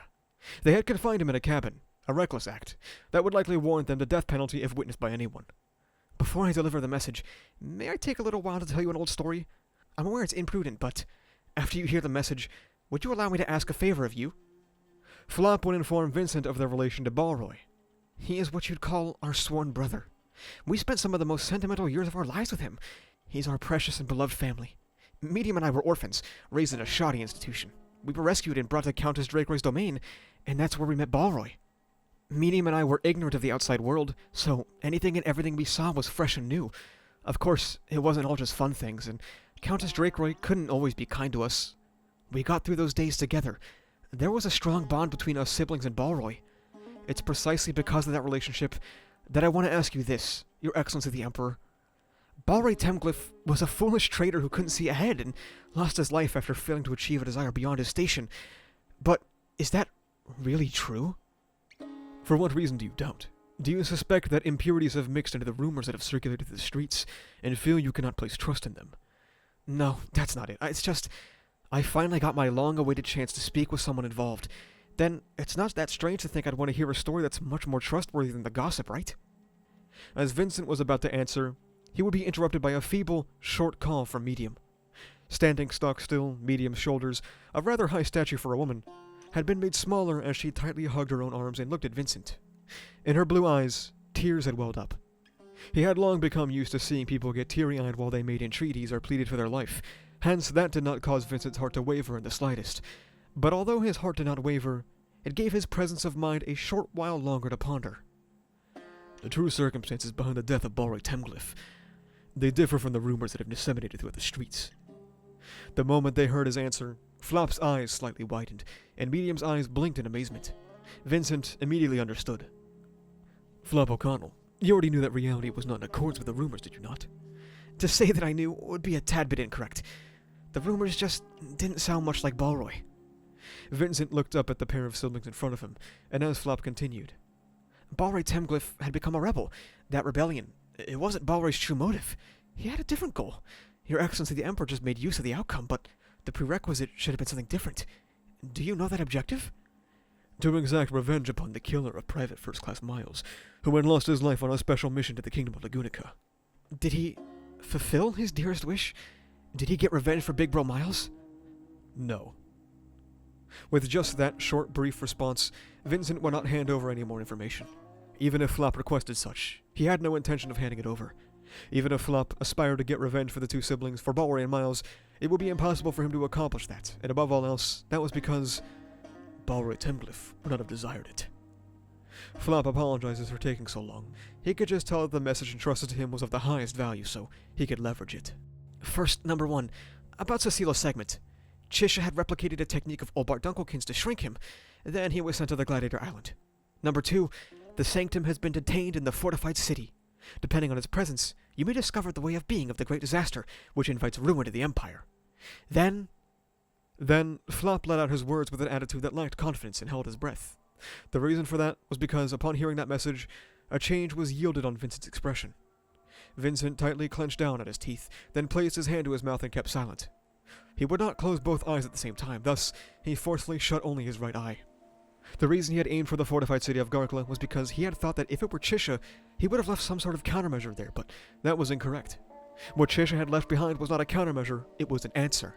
Vincent moved towards the door. He needed to get to Garkla as soon as possible, but Medium stops him and reminds him that there were 3 messages. Halting his step at her words, Vincent turned to face them. Let me hear it. If there was a card that still remains unturned, he would make full use of it, and protect the Valachian Empire from the Great Disaster.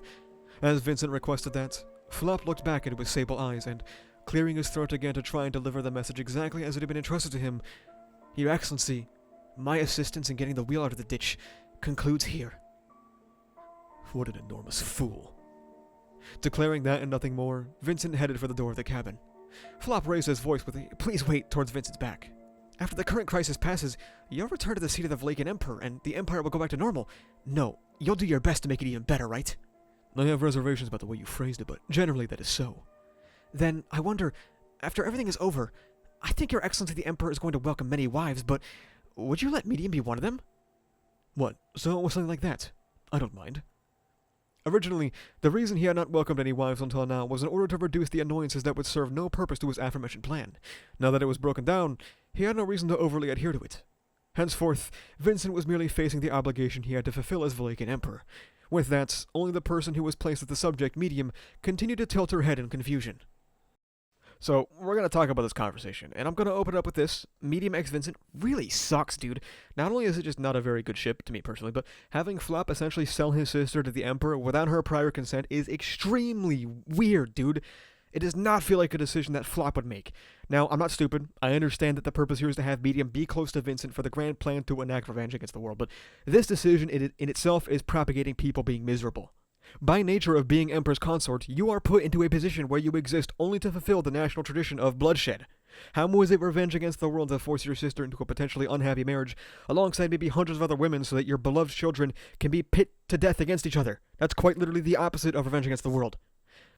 Really not a fan of this marriage thing. It is one of the biggest things I dislike about this arc, especially for Flop's character. Let's see how it plays out in the phase videos, though. It was cool to see Flop flex his merchant skills, I guess, by using this important message from Chisha as leverage to get what he wanted, and Chisha is still goaded from beyond the grave. Getting to see more and more cracks in Vincent's sentimentality as his story progresses is also fascinating. We went from seemingly having no emotional bone in his body, to appealing to Yorna's heart, to us learning in the main story that he spared Prissa, to his emotional state after Chisha's death, his breakdown with Subaru, and now Medium's tears giving him just one more second to think and do the right thing. Very mixed stuff here, but let's keep going. Hannibal, amidst the flowing nightscape, maintained vigilance of the quiet evening hours on the roof of the dragon carriage. Reaching his finger into a gap of his kimono, he scratched his belly as he laments that the flying dragons are also becoming zombies. There's a troublesome one in there. He gives us an evaluation. He leapt into the sky, and he would engage. The formidable enemy that even the admirer deemed to be troublesome, in order to prevent it from drawing any closer, was Valgren. Clinging to the window frame, Subaru's voice croaked as he gazed at the scene outside. Tanza appeared at the same window, asking who those wolf people were, but it wasn't just anyone. It was 4 different Hannibals moving to stop the 3-headed dragon. As Subaru starts to move, a burning pain on his chest interrupts him, and Emilia supports his body. It was not just Subaru who experienced this strange phenomenon. The sudden pain had staggered Beatrice, who had expressed her displeasure as Tanza promptly supported her. Subaru pulled down the neckline of his clothes, widening his eyes in shock. There was a scar that seemed like a swollen red welt. What is this? It's shaped like somebody's eyes? Once more, as Subaru tried to move, he was interrupted yet again. Spica and Rem pushed Subaru and the rest alongside from where they were lined up. Directly above them, the roof was penetrated, and the silhouette of an enemy wielding great shears drove in, tearing through the spot Subaru and company had stood just moments before. In unison, Otto and Petra called for Roswell, eliciting a wry smile from him. Roswell pulled open his shirt to reveal his chest. "They've marked me," he mutters. Petra's eyes widened in shock. "It's a sign we've been designated as enemies, or recognized as targets." Then, an immense figure crashed through the window right beside Petra, entering the corridor of the couple dragon carriages. Roswell stepped forward and thrusted his palm forward before the enemy could swing their great shears upward. He swiftly drove his hand into the gap between the helmet that covered the face as if it was a sword, inserting his fingers into the opponent's eye sockets as he chanted, "Goa." In an instant, flames engulfed and exploded from the creature's head, causing the armor to rupture from within. Despite their flashy entrance, the intruder had not landed a single blow. Roswell turned around as a sign of confidence, but realized he had been overly optimistic. One by one, soldiers in similar gear began pouring into the carriage from the roof and corridor. Raising her voice, Medium protected the rear by repelling the enemy's attacks with their twin swords, as Vincent's expression stiffened in response to the red mark piercing his chest. "Though it is an annoyance, it is likely the evil eye of one of my siblings, Palladio Manesque." It was something that allowed him to transmit his voice to somebody whose location he knew, but his precision seems to have improved after his death. He mutters to himself, "Lamia, huh? A being who satisfied the conditions for Palladio to obey and hurt his own sibling, and was accompanied by brutal soldiers who carried great shears, the Pruning Corps. There was nobody else but Lamia Godwin." Burstets narrowed his eyes, noting that Lamia is here after all. Gauze swings his golden mace down, crashing down into the undead clad in bulky armor all at once. He damns Lamia and her Pruning Corps. My, even though so many years have passed, to think you would remember me and my adorable beasts. I'm glad." At that moment, Gauze, paying no heed to appearances, raised his mace overhead, and deflected the bright red swing head-on, leaping backwards. Immediately after, the mace that Gauze held caught fire. It was a matter, of course. After all, the brilliance of the Yang sword dazzlingly illuminated all things. "Although you cannot calm down and have a chat at the Crystal Palace either, I wonder if you could stop making such a scary face, General Second Class Ralphon. Oh, you've become General First Class now, have you not? I heard about that. So Vincent has reinstated the system of the 9 Divine Generals. That is very much like him to do." "Your Excellency Lamia, how much do you know of the time you were not alive?" "What a strange question. Unfortunately, I know nothing for the time I was dead. Right now, I'm in the middle of brushing up on all the various things that have happened. I would appreciate it if you could teach me a little." Raising the blazing head of his mace aloft, Gauze shook off his hesitation, and he charged forward. It drew a semicircle and slammed down onto Lamia. A strike using all of Gauze's strength was not easy to block. In fact, she did not even try to block Gauze's strike with the Yank sword that she wielded. "With that unwise head of yours, you sure talk a lot, General First Class Ralphone. I'm actually rather impressed, so I shall inform you." Her figure shattered like ceramic and was blown away into smithereens. However, her voice comes from behind him again. He swung, shattering the figure like pottery. Then he gulped. It was the same person Gauze had just defeated. Faced with a strange sight that should have never been, the hand gripping the mace began to quake and tremble. This was blasphemy. A blasphemy against the Valagan Empire, to which the Lion Knight Gauze Ralphone had sworn his loyalty. This is a war of annihilation, between us who were left behind in the past and you lot. Having declared thus, Lamia Godwin, who should have been shattered, smiled at Gauze. Wielding countless Yang swords in their hands, innumerable Lamia Godwins smiled. "Burstets, I'm entrusting the situation to you. Stand firm, even if it means your death." "Yes, Your Excellency. Please, ensure your safety." That was the last conversation they had ever exchanged. He had not been blessed with martial prowess. He always yearned to be the sword wolf of the Empire, yet he never quite reached it. Not garnering respect from others, he could only live a life of scorn, but the fact that she had deemed him useful was perhaps something worthy of gratitude. Thus, there was not a shed of deception in the last words they had exchanged. It was the final service of a man who had simply grown too old, yet he survived, and the master who had hoped for his safety had lost her life. To this day, Burstets continued to live in shame. "Gauze, what has come over you? Is this not quite uncharacteristic for someone with a fondness of the Imperial family? Or perhaps you no longer favor me since I was defeated?" "Why do you allow this imitation? Such blasphemy cannot be! You are making a mockery of Her Excellency Lamia's life!" "Do not misunderstand. This is something I did of my own volition.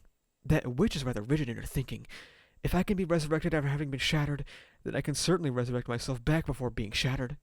Receptacles can be made endlessly, so all I need to do is delete the source and fill them all." The multitude of Lamias, brandishing their Yang swords, lunged at Gauze, who had so boldly proclaimed this. With a single touch of the sword, the scintillating flame of Valakia would incinerate a person down to their soul. But before he could touch him, Gauze's muscles pulsated, and his mace swept through the air. He struck the side of the attacking Lamia, smashing together about 5 of them in one fell swoop, turning them to dust. Witnessing this display, the remaining Lamias widened their eyes. "No matter how bravely you roar and rampage, upon your death, you'll become my slave, you know." As Gauze fended off against the Yang sword by his lonesome, while hindering his ardor, Lamia glanced into the distance as she headed for one of the center wagons. In the distant sky, there could be seen the figure of a wolfman clashing with a mighty blight dragon, dark as blackened clouds.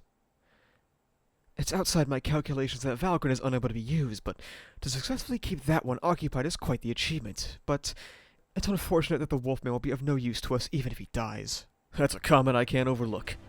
At the sound of light footsteps, followed by a rough voice, Lamia slowly turned around. Looking in the same direction that Lamia was, stood a blond boy. She gave a small snort and cast a smile upon him. "Considering you have the stench of a foul beast, perhaps you're half-beast? It seems the people from the kingdom really don't know when to give up." "Why do you know that our amazing cells are from Lugunica?" "I only just figured it out. After all, you didn't seem very characteristic of Imperial citizens, so I just tried to ask. I find it rather adorable." "Considering the talk about how you can't use the Admirer, and your disappointment about where my amazing cell's from. That's enough chatter." Ducking down, Garfield evaded the sharp tip of the red blade, slamming the back of his fist into that Lamia's abdomen. But another Lamia slashed through the body of the Lamia who had been blown away. The bisected body caught fire, and from behind the curtain of the blazing inferno, a lethal thrust aimed for the boy's life. With a brief roar, the boy kicked off the roof and leaped up into the air. An undead flying dragon sliced through the air in its approach, and snatched the boy who escaped into the air, where other undead flying dragons swarmed. A roar rang out above Lamia's head as 10 of the dragons were blown away, bursting into smithereens. Emerging from the center of that outburst, bearing not the slightest resemblance to that slender and agile boy from just before, was a mighty, gigantic tiger. It immediately swooped down, making the roof of the dragon carriage creak, and lunged towards Lamia. The tiger drove its arm directly into her, tearing away her upper body, and her shattered form was knocked down to the side of the carriage. As she fell, her crumbling vision caught a glimpse inside of the dragon carriages. Her eyes met with someone gazing out the window. She had ascertained which carriage the person she sought was in, so that she could pass this information on to the next Lamia. "Found you, Vincent." Julius called for Anna to stand back, and a rainbow-colored slash easily sliced through the solid black armor of the Pruning Corps, as if it were hot steel through ice. Subaru rushes inside and lets Julius know that Emilia is fighting in the rear section. Subaru touches the mark that has appeared on his body, and Ubilk makes it known that he has it as well. Appearing side by side were Otto and Petra, and Otto speaks up. Most likely, it is marking the obstacles of the great disaster that need to be eradicated. The mark you were saying appeared on Subaru and Beatrice. It's appeared on Master too. Right now, Master's in the dragon carriage up ahead, drawing the zombies to him. Jolting up in response to those words, Rem speaks up. Wait, please. If your guess is correct, then I don't understand why the same mark hasn't emerged in this child on Spica. Spica, is it? At Rem's appeal, Otto muttered with an emotion that differed from Bursted's and the rest. Upon hearing his muttering, Subaru looked at Otto and, with a serious expression, I've decided where I stand. The proof will be in her way of life from here on. What an odd coincidence.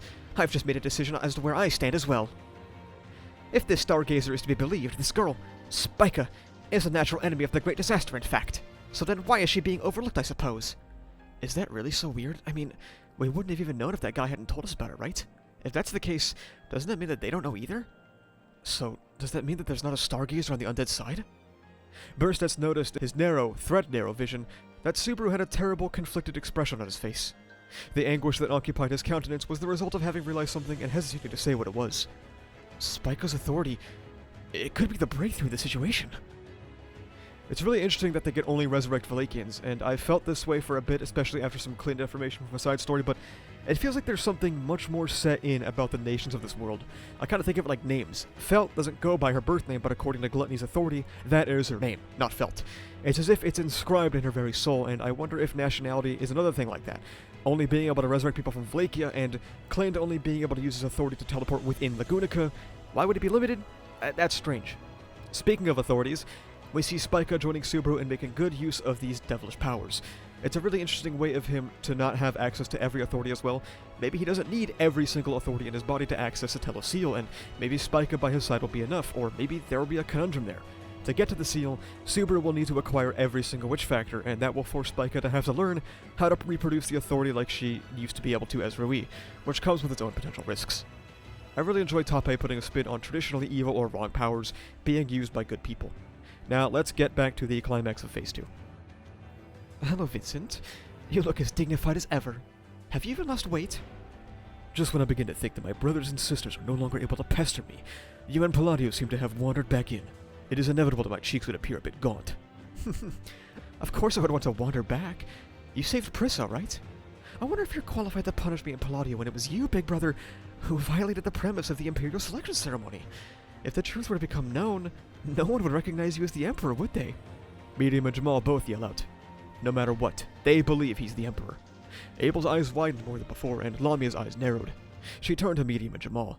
Do pray tell, these soldiers over there, do they have any idea on who I am? Huh? By the looks of it, you're part of the Valakian Imperial family, but what does it matter when you're dead?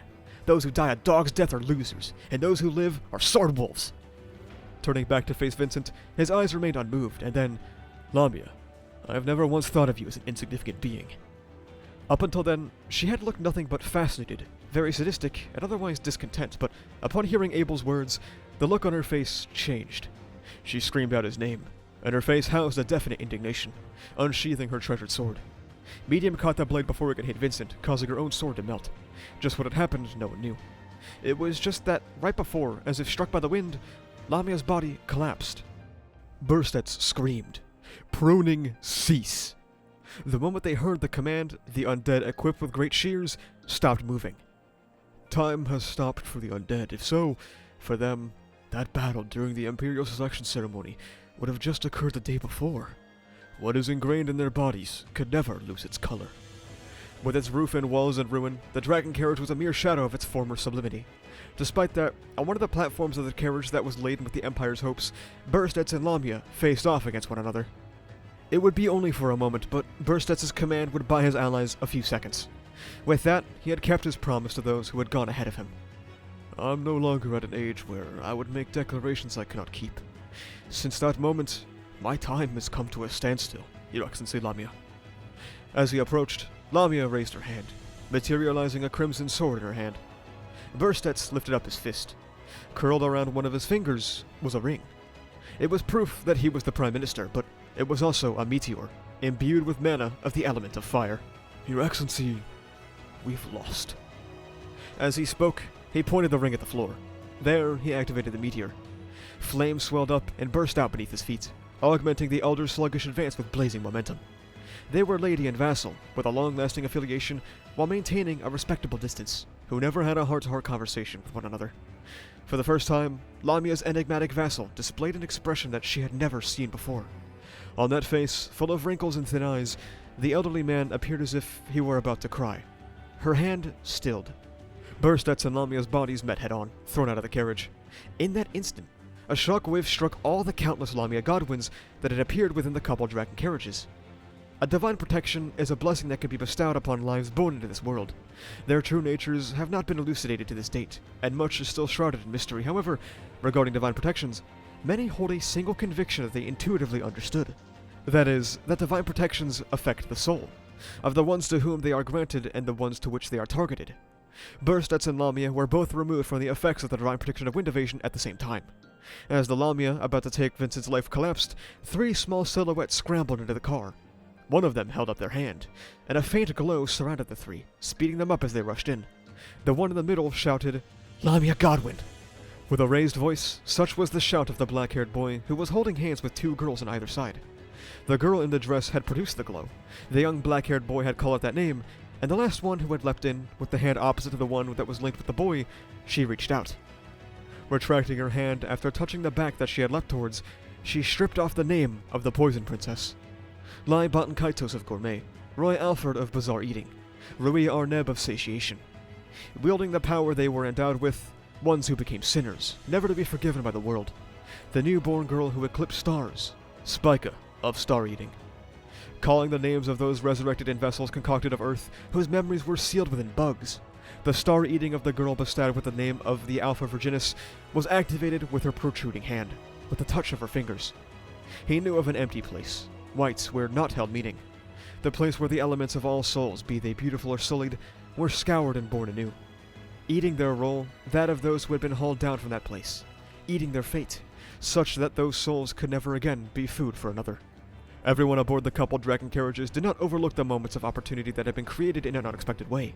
With the radiant Yang sword in hand, the Lamia Godwins were shattered one after the other. Clenching down on her molars, Lamia spun her body around and slammed her long legs against the girl who had touched her back, Spica. Receiving her kick, Spica's body was violently blown away. Subaru, who had been holding Spica's hand, and Beatrice flew in excessive amount together due to the effects of Beatrice's Maroc. Slipping under Subaru, Julius stepped towards Lamia. The thrust of his sword was unleashed upon her. Housing an Aurora, its thrust even cut through the great shears of the powerful soldiers, as if they were pudding. As the two clashed, a pierce came from behind Lamia. In Abel's hand was gripped a half-melted barbarian sword, and although the blade had become short and dull, it was still able to pierce through Lamia's back. At long last, you finally feel inclined to use your own hands to kill your blood-related sibling.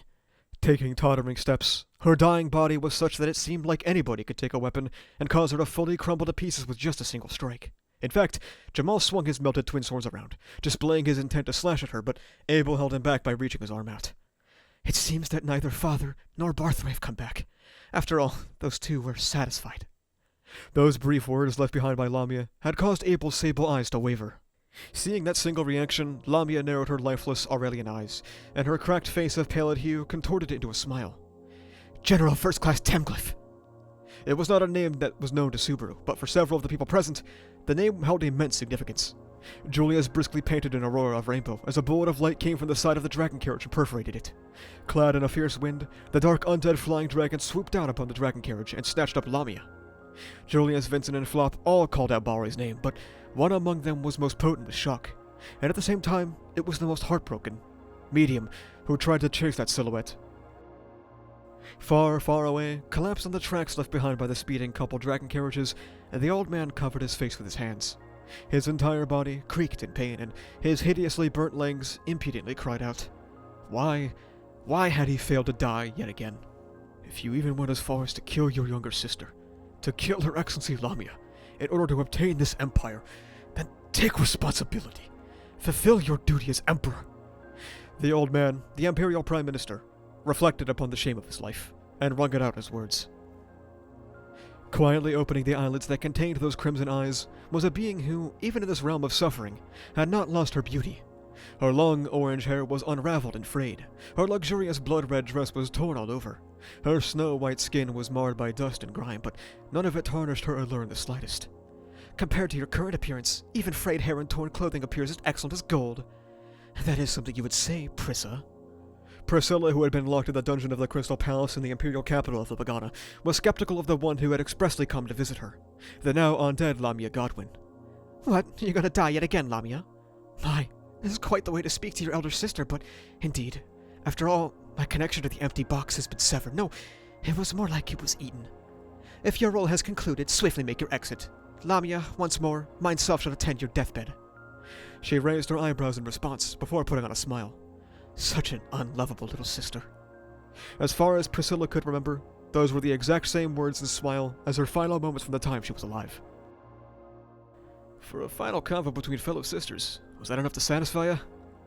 Turning her face in the direction of the faint footsteps, she met eyes with the undead who had descended the dungeon staircase, wearing a dauntless expression. Balroy Temglyph, a former member of the Emperor's 9 Divine Generals. What business have you? 'Tis impossible to think your foolish question was the whole purpose. In Balroy's hands was a silver dish with a lid resting on top, and Priscilla narrowed her crimson eyes at the offering of food. Needless. Well, this goes without saying. After all, we're dead, right? Since we ain't got no need for food, it's unthinkable that we have food for living people like m'lady. If I didn't bring anything, a rare beauty would have been ruined. Unfortunately, I couldn't sample it since my sense of taste is gone, but I've got experience with cooking, so it shouldn't taste bad. As Priscilla remained silent, Balroy took the fork and brought a bite towards her mouth. I shall lop off your head with my own hands.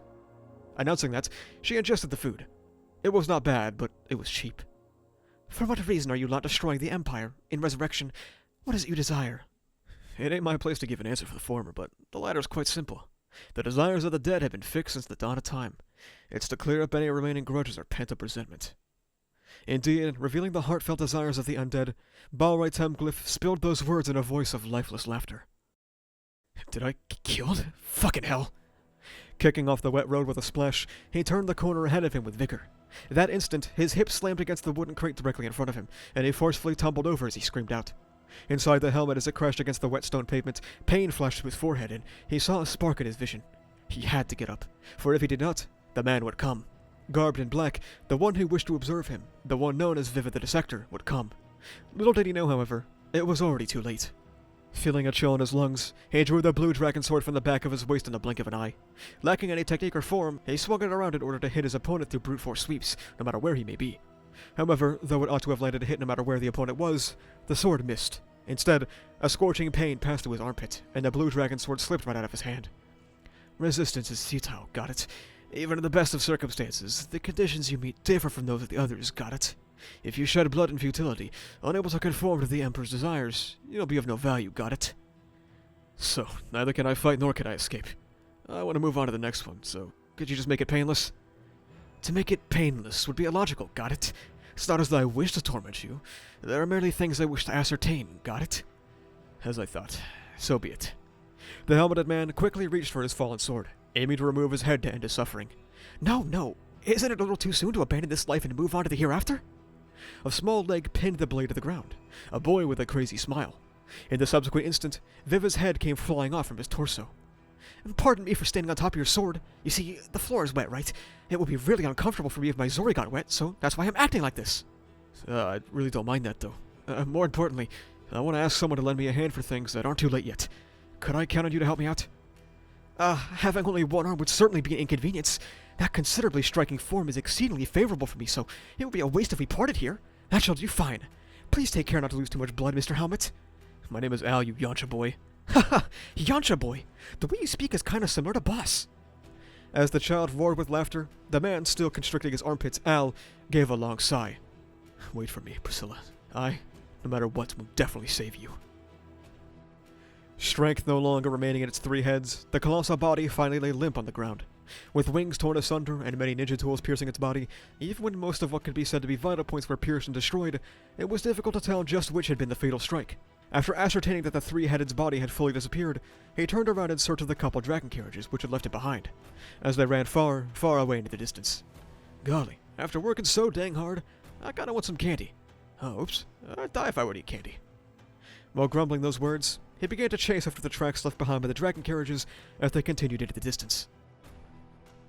To be honest with you, I was not huge on Lamia in this phase, just like a lot of things in this phase. I guess that's why, or it's at least part of the reason why this video took so long. I don't really know what she contributed besides informing the already understood message of letting go of things that cannot be anymore. She was not a gripping phase antagonist and did not impress me. We do, however, learn this phase that satisfaction is a prerequisite to being resurrected. This, coupled with some information from earlier in the phase about how they have no Stargazer, lets us know that we will not be seeing Stride Valekia on their side, because he definitely died satisfied. While I was not gripped with Lamia, well, Burstets, I was also not gripped by. I don't really care that much about their relationship, and it felt like a very unfortunate side quest for characters I'm not invested in, even if they serve the overall theme of the arc. We finally get to see what happened to Priscilla after disappearing last phase, and it turns out she has been captured by the Undead, which lines us up for some premium Aldebaran content. I'm sure in his mind, this is all too reminiscent of Satella, and this time, he will make sure he doesn't fail, even going as far as to run off on his own, even if he luckily runs into Cecilis. Al and Subaru having the same line surely sent the Al equals Subaru posters into a frenzy. However, don't worry, I'll have a video about this soon. Phase 2 was a lot of setup with very little payoff and a lot of character relationships that just don't really work for me. Sadly, the action also wasn't interesting enough for me to survive off of raw attacks.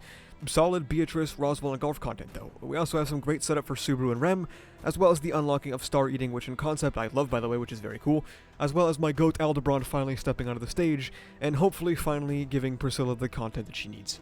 That will be the end of this video. Hopefully the Phase 3 video doesn't take as long. I do like some parts of Phase 3 a little bit more than Phase 2, especially at the end, so hopefully I can work through this. Hopefully I can work through the burnout. However, I will be working to hopefully level up the Phase 3 and beyond videos by incorporating 3D assets and creating my own scenes. I have a couple of previews hopefully on screen right now, so not everything will be stuck in PNG hell if all goes well. I have some Witches Resurrection stuff as well as ReZero Infinity that I hope to make use of to make some better scenes, and that's about it. Thank you so much for watching. If you like this video, make sure you subscribe for more. You can also check the description down below to become a member, which gives you benefits like early videos, membership badges, and cool custom emotes. You can join the Discord where we talk about ReZero, Kagurabachi, Jujutsu Kaisen, and all kind of stuff. Additionally, you can go to the channel store and pick up some awesome stickers made by our channel artist, so you can carry the power of Groovy with you on your water bottle. That's about it though.